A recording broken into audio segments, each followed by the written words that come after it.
En 2019, Sir Jang et moi avons été chargés de diriger l'équipe artistique. Quand j'ai commencé ce devoir, je ne saisissais que quelques principes. Sir Jang a donc patiemment échangé avec moi et s'est occupé de la majeure partie du travail. Plus tard, j'ai appris qu'elle assumait ce devoir depuis 2 ans et qu'elle était expérimentée. Dans tout ce qu'elle faisait, des échanges aux récapitulations de travail, elle réfléchissait plus exhaustivement que moi. Quand les frères et sœurs soulevaient des questions, elle trouvait toujours des solutions adaptées. En comparaison, j'avais l'impression d'être loin derrière elle. Je me suis dit, dans quelle mesure faut-il souffrir et payer un prix pour devenir tel que Sir Jang? Vu son expérience et l'importance de son fardeau, je vais la laisser faire davantage de travail.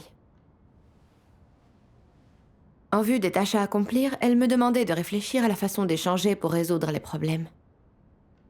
Et je me disais, ça représente beaucoup d'efforts. En plus de résumer les problèmes, il faut que je trouve des paroles de Dieu et des principes sur lesquels échanger. Concernant les problèmes professionnels en particulier, je n'ai pas beaucoup d'expérience. Pour pouvoir proposer des solutions, il faudrait que je cherche plein de renseignements et que j'échange sur ce que je ne comprends pas. Ça nécessiterait beaucoup de temps et d'efforts. Sir Jang connaît bien ce domaine. Elle peut donc faire les résumés. Je la laisse faire. Puis, je n'ai jamais repensé aux récapitulations de travail. Plus tard, quand Sir Jang m'a demandé mon avis sur le sujet, j'ai répondu « Je connais mal ce domaine, il vaudrait mieux que tu fasses les résumés. » Parfois, quand elle organisait l'orientation de nos études, elle me demandait si je voulais participer, afin de lui donner des conseils et l'aider à éviter les problèmes potentiels. Je me disais, Sir Jang, elle, a toujours été responsable de ce domaine. Et elle le comprend mieux que moi. Pour participer, il faudrait que j'y réfléchisse et que j'étudie les aspects que je ne connais pas. C'est bien trop d'efforts. Je ne m'ennuierai pas à participer. J'ai donc rejeté Sir Jang. Plus tard, avec les frères et sœurs, nous avons appris une nouvelle technique de dessin. Nous avons rencontré bien des difficultés et des problèmes, mais elle a discuté avec nous et les a résolus. Comme je connaissais mal ce domaine, même quand elle m'expliquait les choses 2 fois, j'étais perdue. Et je me suis dit, acquérir de nouvelles compétences dans ce domaine est épuisant. Je crois que je ne vais pas m'impliquer cette fois. De toute façon, Sir Jang est là et elle peut nous aider à apprendre. Ensuite, quand j'étudiais, je cessais d'être attentive. Parfois, je ne disais pas un mot, ou bien je m'attelais à d'autres tâches. Quand Sir Jang me demandait si j'avais des idées, je répondais toujours avec insouciance que non. J'ai fini par m'apercevoir que j'assumais de moins en moins un fardeau dans mon devoir. Plus je me disais que je n'étais pas assez compétente, et alors moins je repérais les problèmes. Durant cette période, j'ai eu l'impression que mon cœur était vide et je suis devenue négative. Je me trouvais de faible calibre et indigne de ce devoir. Parfois, j'étais assez jalouse de Sir Jang. Je me disais qu'elle accomplissait bien son devoir parce qu'elle avait de l'expérience et un bon calibre. Mais que j'étais différente. J'étais de faible calibre et sans expérience. Faire mon devoir m'était difficile. Un jour, alors qu'on venait de discuter de mon travail, Sir Jang m'a dit « Tu assumes ce devoir depuis un moment. Pourtant, tu dis manquer d'expérience ou ne rien comprendre. Le fait est que tu ne veux pas porter un fardeau ni faire d'efforts. Si pour ma part, j'ai de bonnes idées, c'est parce que je prie souvent, que je me fie à Dieu et que je cherche les principes pour comprendre. Quand on ne comprend pas certaines tâches, on doit les étudier. Sinon, comment bien faire notre devoir ? » Puis elle m'a expliqué comment elle se fiait à Dieu et cherchait pour trouver des solutions quand elle rencontrait des problèmes. Et comment as-tu compris ce que Sir Jang te disait? Eh bien, à ce moment-là, je n'étais absolument pas conscient de mon problème. J'ai pensé que Sir Jang ne comprenait pas mes difficultés. Donc je n'ai pas pris à cœur les suggestions qu'elle m'apportait. Et je n'ai pas non plus réfléchi sur moi-même. Peu après, Sir Jang a été chargé d'autres tâches. Cela m'a vraiment attristée quand elle est partie. D'autant que, face à tout ce travail, mon esprit restait vide. Je me suis demandé, je suis responsable de ce travail depuis 1 an maintenant, alors pourquoi suis-je toujours incapable de l'assumer? C'est alors que je me suis souvenue de ce que Sir Jang m'avait dit. N'avais-je vraiment porté aucun fardeau dans mon devoir? J'ai prié Dieu lui demandant sa direction pour réfléchir sur moi-même. Puis, j'ai lu ce passage des paroles de Dieu. Vous êtes souvent incapable de répondre quand on vous pose des questions sur des problèmes de travail. Le travail implique beaucoup de monde, mais vous n'avez jamais demandé si les choses se déroulaient correctement. Le fait est que vous n'y avez jamais pensé. Compte tenu de votre calibre et de vos connaissances, vous ne devriez pas ne rien savoir, car vous avez participé à ce travail. Alors pourquoi la plupart des gens ne disent-ils rien? Il est possible que vous ne sachiez vraiment pas quoi dire, que vous ne sachiez pas si les choses vont bien ou si au contraire elles ne vont pas. Il y a 2 raisons à cela. La première est que vous êtes totalement indifférent, que vous ne vous êtes jamais soucié de ces choses et que vous ne les avez jamais traitées que comme une tâche à accomplir. L'autre raison est que vous n'êtes pas enclin à vous soucier de ces choses. Si tu t'en souciais vraiment et que tu étais engagé, tu aurais une idée et un point de vue sur tous les sujets traités. Ne pas avoir d'idée ni de point de vue vient souvent du fait qu'on est indifférent, apathique, qu'on n'assume pas de responsabilité. Tu n'es pas diligent, tu n'es pas responsable dans ton devoir. Tu n'es pas prêt à payer un prix ni à t'impliquer. Tu ne supportes aucune peine et tu n'es pas prêt à dépenser plus d'énergie. Tu souhaites simplement être un sous-fifre. Ce qui n'est pas différent de l'incroyant qui travaille pour son patron. Accomplir son devoir de cette manière n'est pas ce que Dieu chérit, ce n'est pas ce que Dieu approuve. Dieu méprise cela, et tôt ou tard, cette personne sera éliminée. C'est vrai. Amen. Amen. Cette parole de Dieu a bien révélé mon état. Quand j'avais travaillé et discuté avec Sir Jang, je n'avais jamais eu mes propres idées. Je m'étais toujours dit que c'était parce que je connaissais mal le domaine ou alors la tâche. Et c'est grâce à cette parole de Dieu que j'ai compris que c'était dû à mon insouciance et à ma grande irresponsabilité. Tout à fait. En pensant à mon partenariat avec Sir Jang, j'ai compris que quand j'avais eu un problème professionnel, je ne m'en étais pas soucié. J'avais pris comme excuse mon inexpérience et ma mauvaise compréhension des principes afin d'échapper à mon devoir. Quand on discutait du travail, je me contentais d'écouter, sans réfléchir sérieusement. Je disais souvent devant Sir Jang que je ne comprenais rien et qu'elle avait davantage d'expérience. Mais ce n'était que mensonge et excuse. Mon but était de gagner son affection et sa compréhension, pour qu'elle assume plus de travail que moi, et que je puisse continuer à profiter de mes loisirs. J'étais si rusée et tellement sournoise. J'avais assumé ce devoir pendant 1 an et j'avais de solides bases professionnelles. Donc si j'avais été responsable et étudiée, j'aurais eu mes propres opinions quand je discutais de travail. J'aurais peut-être pu reprendre le flambeau quand Sir Jang a été transféré. Oui. J'avais accompli mon devoir dans l'à peu près et avais été irresponsable, comme si je travaillais juste pour gagner un salaire qui me permette de m'en sortir, survivant au jour le jour, évitant le plus possible efforts et soucis. Je ne m'étais jamais demandé comment bien faire les choses, ni comment assumer mes responsabilités. Je m'étais contentée de faire dans l'à peu près, en ne songeant qu'à éviter la souffrance charnelle, sans tenir compte de la volonté de Dieu. Comment pouvais-je dire qu'il y avait une place pour lui dans mon cœur? Comment aurait-il pu ne pas me détester avec cette attitude? Exactement. Faire ses devoirs dans l'à peu près est un grand tabou. Tout à fait. Ensuite, j'ai lu un autre passage de la parole de Dieu.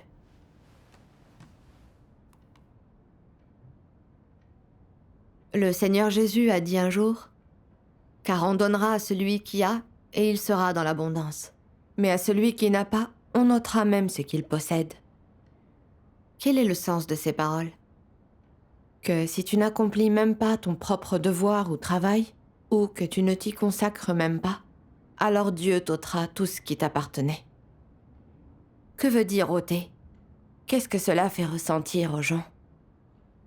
Il se peut que tu n'aies pas atteint ce que ton calibre et tes dons auraient pu te permettre d'atteindre, et que tu n'aies rien ressenti, et que tu sois revenu au même état que lorsque tu étais un croyant. Tout cela a été ôté par Dieu. Si dans ton devoir tu es négligent, ne paye pas de prix et n'es pas sincère, Dieu t'ôtera tout ce qui t'appartenait. Il te reprendra le droit d'accomplir ton devoir, tu n'auras plus ce droit. parce que Dieu t'a donné des dons et du calibre, mais que tu n'as pas accompli ton devoir comme il faut, ne t'es pas dépensé pour Dieu, n'as pas payé un prix et n'as pas été attentif. Non seulement Dieu ne te bénit pas, mais il t'ôte également ce que tu avais. Dieu octroie à l'homme des dons et lui donne des aptitudes spéciales ainsi que l'intelligence et la sagesse. Comment l'homme doit-il les utiliser? Afin de bien accomplir son devoir. Tu dois consacrer tes aptitudes spéciales, tes dons, ton intelligence et ta sagesse à ton devoir. Tu dois utiliser ton cœur et te creuser les méninges pour appliquer à ton devoir tout ce que tu sais et comprends, tout ce que tu peux réaliser et toutes les choses auxquelles tu penses. En faisant ainsi, tu seras béni. Que signifie être béni par Dieu? Qu'est-ce que cela fait ressentir aux gens? Qu'ils ont été éclairés par le Saint-Esprit dans leur devoir. Qu'ils ont été éclairés et guidés par Dieu. Pour les gens, il peut sembler que dans le cadre de tes capacités, ton calibre et les choses que tu as apprises ne suffisent pas pour réaliser tes souhaits. Mais si Dieu œuvre et t'éclaire, tu es non seulement capable de comprendre, mais aussi de faire mieux. Tu t'étonnes toi-même. Je n'étais pas si douée avant. J'ai l'impression qu'il y a maintenant beaucoup plus de choses en moi. Comment se fait-il que je comprenne des choses que je n'ai jamais apprises et que je sois capable d'en faire autant? Comment suis-je soudainement devenu si intelligent? Tu ne peux pas expliquer cela. Ce sont l'illumination et la bénédiction de Dieu. C'est ainsi que Dieu bénit l'homme. Si vous ne le ressentez pas lorsque vous accomplissez votre devoir ou faites votre travail, cela signifie que vous n'avez pas été béni par Dieu. Si faire ton devoir te semble dénué de sens, si tu penses qu'il n'y a rien à faire, qu'il n'y a aucune manière de contribuer, si tu n'es jamais éclairé et te sens dénué d'intelligence et de sagesse à mettre en œuvre, alors c'est un problème. C'est que tu n'as pas les bonnes motivations pour accomplir ton devoir, que tu es négligent, ne suis pas le bon chemin, et que Dieu ne t'approuve ni te bénit. Voilà ta situation. Amen. Amen. En méditant cette parole de Dieu, j'ai compris que Dieu bénissait les gens honnêtes et ceux qui se dépensent sincèrement pour lui. Plus quelqu'un s'applique et essaye de s'améliorer, plus le Saint-Esprit le guide et plus il est efficace dans son devoir. Mais si on accomplit son devoir avec fourberie, sans s'appliquer ni payer un prix, on ne progressera jamais et ne bénéficiera jamais de son devoir. Et on perdra peut-être ce qu'on aurait pu accomplir. Oui. Je me suis alors souvenu d'une expérience dont Sir Jang m'avait parlé.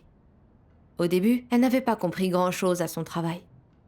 Mais elle avait souvent présenté ses difficultés à Dieu, en priant, en cherchant et en contemplant.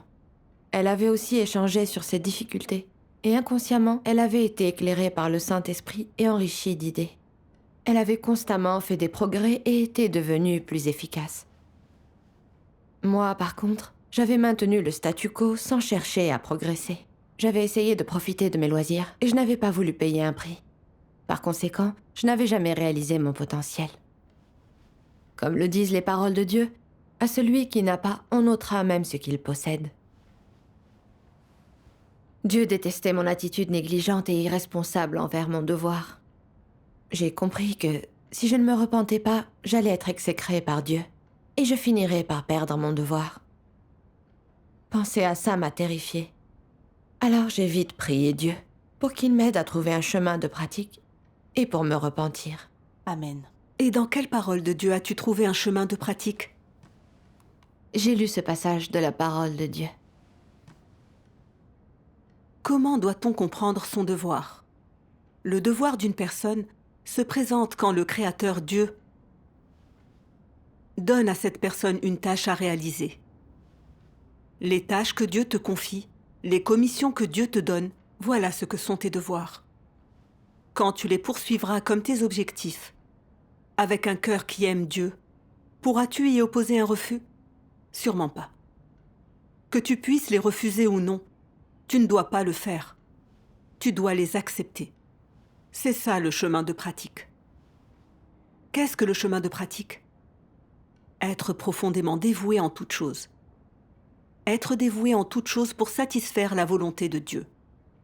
Où réside le point central ici? Il est en toute chose. Toute chose ne veut pas forcément dire des choses que tu aimes, ou celles pour lesquelles tu es doué. Encore moins des choses qui te sont familières. Parfois, tu ne seras pas doué. Parfois, tu auras besoin d'apprendre. Parfois, tu rencontreras des difficultés où tu devras souffrir. Mais quelle que soit la tâche, si elle a été commissionnée par Dieu, tu dois l'accepter de la part de Dieu, la considérer comme ton devoir, être dévoué à l'accomplir et satisfaire sa volonté. Tel est le chemin de la pratique. Amen. Amen. Et cet autre passage. Les gens qui ont un tempérament corrompu sont négligents dans leurs devoirs. Ceci est très grave. Si les gens veulent bien s'acquitter de leurs devoirs, ils doivent d'abord résoudre ce si grave problème de négligence et d'insouciance. Tant qu'ils auront une attitude aussi négligente, ils ne s'acquitteront pas correctement de leurs devoirs, d'où l'extrême importance de résoudre le problème. Mais alors, comment doivent-ils donc mettre cela en pratique ? D'abord, ils doivent résoudre le problème de leur état d'esprit. Ils doivent aborder leurs devoirs correctement et agir avec le sens des responsabilités. Sans être malhonnête ni superficiel, le devoir de quelqu'un est accompli pour Dieu, pas pour une seule personne. Si l'on accepte l'examen minutieux de Dieu, on aura le bon état d'esprit. De plus, après avoir fait quelque chose, on doit l'examiner et beaucoup y réfléchir. Et si l'on a des doutes et qu'après une inspection détaillée, on découvre qu'il y a vraiment un problème, alors on doit procéder à des changements. Après cela, on n'aura plus de doute en soi. Quand on a des doutes, c'est qu'il y a un problème et on doit l'examiner aux étapes clés. C'est là une attitude responsable.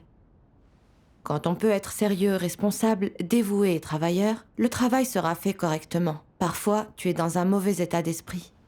Et alors, tu ne vois pas une erreur qui est évidente. Si tu étais dans le bon état d'esprit, avec l'illumination et la direction du Saint-Esprit, tu la verrais. Si le Saint-Esprit t'avait donné une conscience te permettant de sentir ce qui ne va pas, mais que tu étais dans un mauvais état d'esprit négligent, serais-tu capable de remarquer l'erreur ? Non, tu ne le serais pas. Et alors, qu'est-ce que cela montre ? Il n'y a qu'avec un cœur en paix devant Dieu et un devoir accompli avec cœur et force que leur esprit est ingénieux. D'où l'importance que les gens coopèrent. Leur cœur est très important et ce vers quoi ils dirigent leurs pensées et leurs intentions est très important. Oui. Amen. Après avoir réfléchi à ces paroles, je me suis sentie inspirée. Mon devoir était une commission de Dieu, la tâche de Dieu pour moi. Et que je sois capable de faire ce devoir habilement ou non, que ce soit une tâche simple ou complexe, ce devoir venait de Dieu.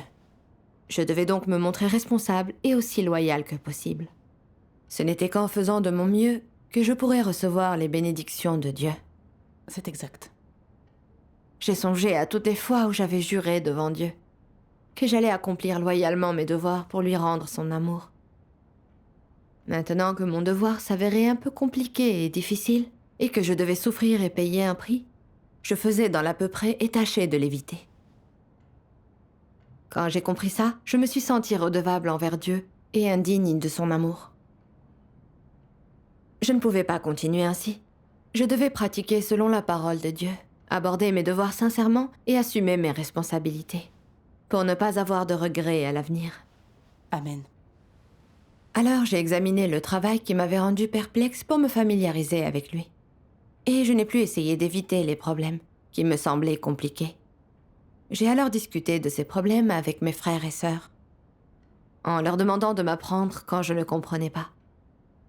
Finalement, j'ai commencé à maîtriser les détails. Et j'ai pu proposer des solutions quand les autres rencontraient à leur tour des difficultés. Dieu soit loué. Au début, en récapitulant notre travail, je manquais d'idées et j'avais envie de me défiler. Mais je me suis souvenu des paroles de Dieu et j'ai renoncé à ma chair, réfléchi aux difficultés dans notre devoir et travaillé pour chercher les principes et trouver des solutions. Après avoir pratiqué ainsi un temps, j'ai senti la bénédiction et la direction de Dieu.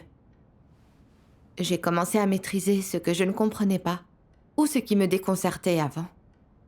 Et mes résumés de travail ont alors produit des résultats. Mes frères et sœurs pratiquaient ce que j'avais résumé et faisaient aussi de très grands progrès. Rendons grâce à Dieu.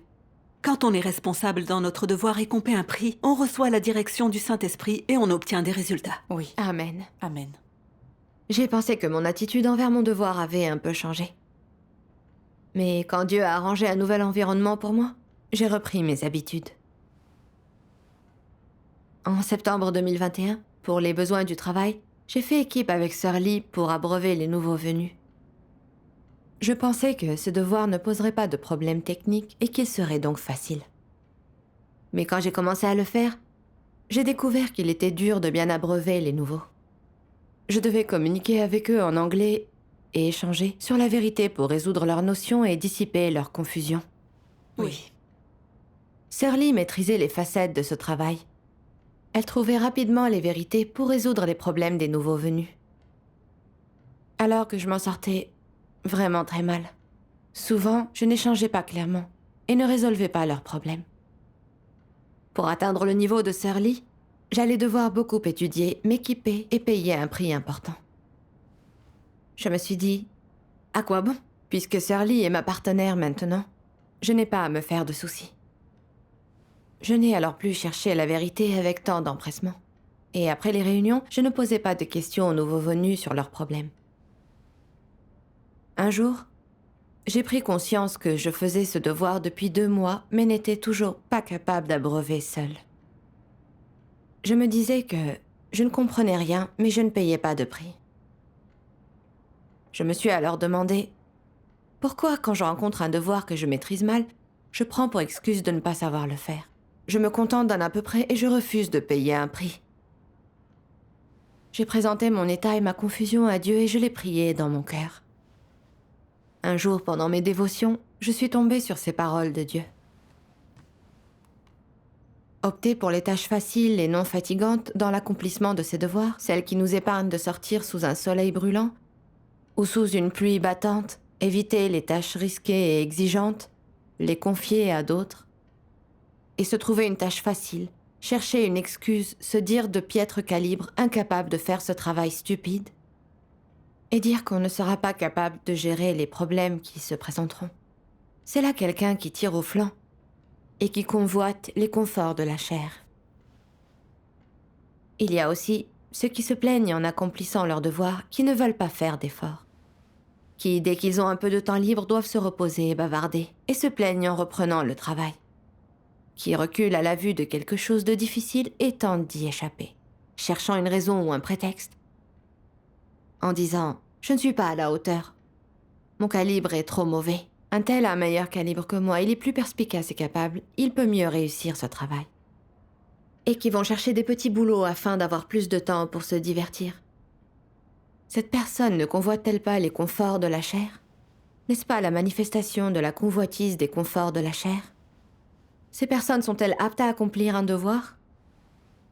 Aborder le sujet de l'accomplissement de leur devoir, de payer un prix et de subir des épreuves, et elles ne cessent de secouer la tête.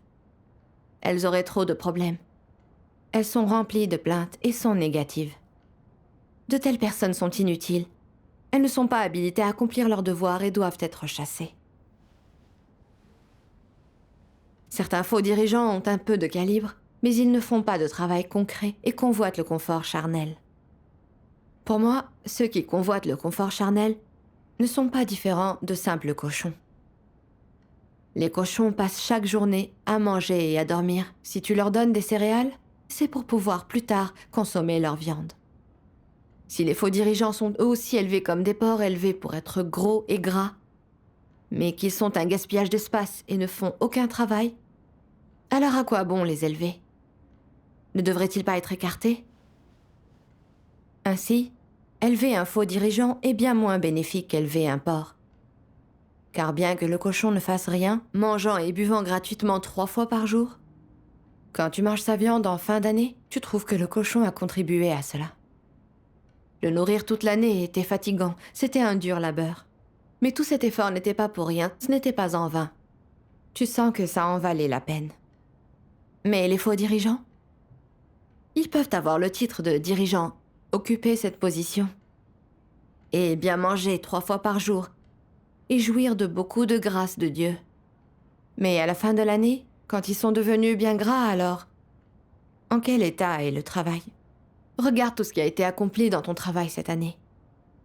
Quelles tâches ont été fructueuses? Quel travail as-tu réellement effectué? La maison de Dieu ne te demande pas de faire parfaitement chaque travail. Mais par contre, tu dois bien faire le travail essentiel. Le travail d'évangélisation ou le travail audiovisuel, le travail du témoignage écrit, etc. Tous ces différents travaux doivent être fructueux. Au bout d'un an, vois quel travail, dans ton domaine de responsabilité, a été le plus réussi, pour lequel tu as payé le prix le plus élevé et qui t'a fait souffrir le plus. Regarde tes réalisations. Au fond de toi, tu dois savoir si, tout en profitant de la grâce de Dieu pendant un an, tu as fait des réalisations précieuses. Que faisais-tu exactement tout en mangeant la nourriture de la maison de Dieu et en profitant de sa grâce? As-tu réussi quelque chose? Si tu n'as rien réussi de bien, alors tu n'es qu'un pique-assiette. Et tu es véritablement un faux dirigeant. Amen. Amen. J'ai eu l'impression que ces paroles m'avaient transpercé le cœur. C'est alors seulement que j'ai compris que je reculais toujours devant la difficulté dans mon devoir, et que je me protégeais en disant ne pas comprendre, parce que j'étais trop paresseuse et bien trop avide de confort charnel. C'est vrai.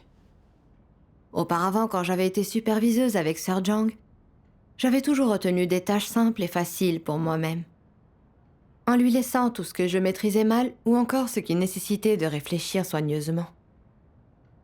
En abreuvant les nouveaux venus avec Sir Lee, j'ai à nouveau refusé de souffrir ou de payer un prix.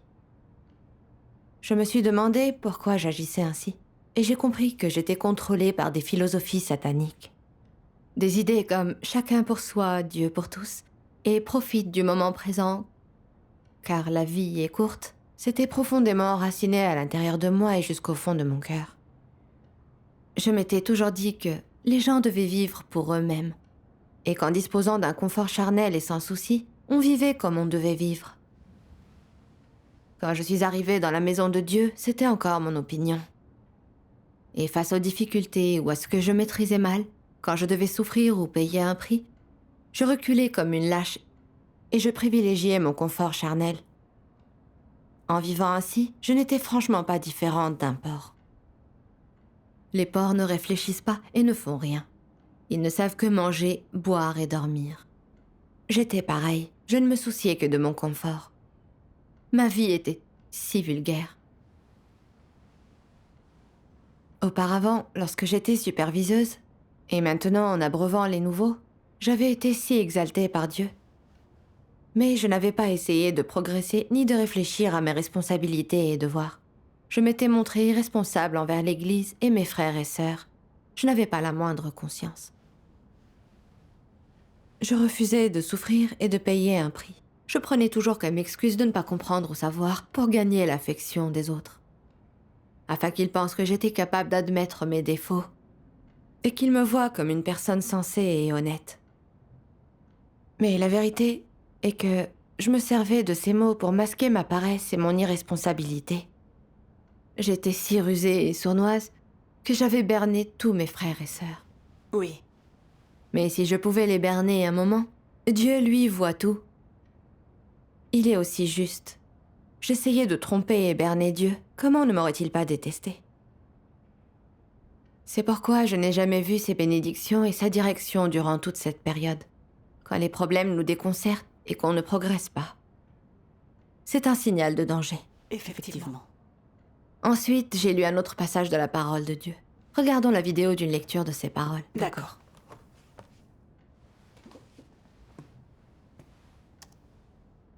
Dieu Tout-Puissant dit: à partir de l'instant où Dieu a confié la construction de l'arche à Noé, à aucun moment Noé ne s'est dit: quand Dieu va-t-il détruire le monde? Quand va-t-il me donner le signal qu'il le fera? Au lieu de réfléchir à de telles questions, Noé s'est efforcé de garder en mémoire chaque chose que Dieu lui avait dite, puis de réaliser chacune d'entre elles. Après avoir accepté la mission que Dieu lui avait confiée, Noé s'est mis à la mener à bien, à accomplir la construction de l'arche comme si c'était la chose la plus importante dans sa vie, sans jamais songer à la remettre à plus tard. Des jours passèrent, des années s'écoulèrent, le temps fila, année après année. Dieu ne fit jamais pression sur Noé, mais pendant tout ce temps, Noé persévéra dans la tâche importante que Dieu lui avait confiée. Tous les mots et expressions que Dieu avait utilisés étaient inscrits dans le cœur de Noé, comme des paroles gravées sur une tablette en pierre. Sans se soucier des changements dans le monde extérieur, des railleries de ceux qui l'entouraient, de l'épreuve que cela représentait ou des difficultés qu'il rencontrait, il persévéra tout du long dans ce que Dieu lui avait confié, sans jamais désespérer ni songer à abandonner. Les paroles de Dieu étaient inscrites dans le cœur de Noé, et elles étaient devenues sa réalité de tous les jours. Noé trouva et stocka chacun des matériaux nécessaires pour construire l'arche. La forme et les caractéristiques de l'arche ordonnée par Dieu se précisèrent peu à chaque coup prudent du marteau et du burin de Noé. Dans le vent et la pluie, même quand les gens se moquaient de lui et le calomniaient, la vie de Noé continua de cette manière, année après année. En secret, Dieu observait tous les actes de Noé, sans jamais lui adresser de nouveau la parole, et son cœur a été touché par Noé. Noé, cependant, ne le savait pas et ne le ressentait pas non plus. De bout en bout, il construisit simplement l'arche et rassembla toutes les espèces de créatures vivantes avec une fidélité indéfectible aux paroles de Dieu. Dans le cœur de Noé, il n'y avait pas d'instruction plus élevée à suivre et à exécuter. Les paroles de Dieu étaient sa direction et son but pour toute sa vie. Donc, peu importait ce que Dieu lui avait dit, peu importait ce que Dieu lui avait demandé de faire, lui avait ordonné de faire. Non seulement Noé ne l'avait pas oublié, non seulement il l'avait gravé dans son esprit, mais il en avait également fait la réalité de sa vie. Et il utilisait sa vie pour accepter et accomplir la commission de Dieu. Ainsi, planche après planche, l'arche fut construite. Chaque acte de Noé, chacune de ses journées, était voué aux paroles et aux commandements de Dieu.